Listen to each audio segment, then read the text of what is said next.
Expectation ఎంత పెంచుకుంటే లోపల గాయము, అమాయకంగా ఉండకండి చెప్పండి. ఎక్స్పెక్టేషన్ ఎంత పెరిగితే లోపల గాయము అంత పెరుగుతుంది. ఓ 2 దెబ్బలు పడ్డాయి అనుకోండి, ఎక్స్పెక్టేషన్ పెంచుకున్నావు, దెబ్బ తగిలింది, డిసప్పాయింట్మెంట్. ఎక్స్పెక్టేషన్ పెంచుకున్నావు, దెబ్బ తగిలింది, డిసప్పాయింట్మెంట్. మూడోసారి ఏమంటావు? అమ్మో ఇదేంటి శ్మశాన నిశ్శబ్దంలో. మూడోసారి ఏమంటారు? ఈ దరిద్రపు ఎక్స్పెక్టేషన్ వల్ల నాకేమైంది? గాయాలు జరుగుతున్నాయి కాబట్టి no more expect. I hate expectation. ఎవడన్నా ఎక్స్పెక్టేషన్ చెప్పినంత అరే అదే రా మా కష్టాలని కారణం అని. Divine expectation is different. Expectation as per the vision is different. Expectation as per the calling is different. Expectation as per the God-given dream is different. దేవుని ఇచ్చిన దర్శనం ప్రకారము ఆశించడం అనేది వేరు, దేవుని దర్శనం లేకుండా ఆశించడం అనేది వేరు. విషాదకర సంఘటన ఏంటంటే the most dangerous funeral ever performed in this man's life is the funeral of expectation.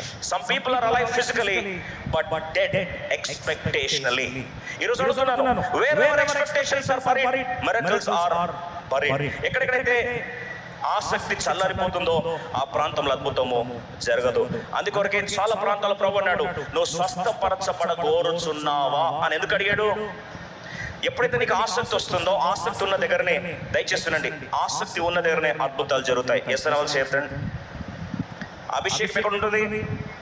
తృష్ణ గల వారు తప్పికున్న వారులారా నా యొద్దకు రండి అని చెప్పి వారిలో జీవ జల నదులు ఏమవుతాయంట? ప్రవహిస్తాయి. అంటే అర్థం ఏంటి? తృష్ణ నీకు ఎప్పుడు ఉంటుందో అక్కడ అద్భుతాలు చూస్తావు, ఆసక్తి ఎక్కడ ఉంటుందో అక్కడ అభిషేకాన్ని చూస్తావు. ఈరోజు సాతాను దాడి దేని మీద చేశాడు? ఆసక్తి మీదనే దాడి చేశాడు. Expectation is the breeding ground for miracles. అది కొరకే సామెతలు 23:18 ఉంటుంది, నీతిమంతుల నిరీక్షణ వ్యర్థము కాదు, నీతిమంతుల ఆశ భంగము కానేరదు. ఈరోజు ఆశలన్నీ కూడా, ఆశల మెడల్ని కూడా కుప్పగూలిపోయి నా జీవితంలో ఎందుకు ఇలా గాయాల మీద గాయాల మీద గాయం అయ్యేసరికి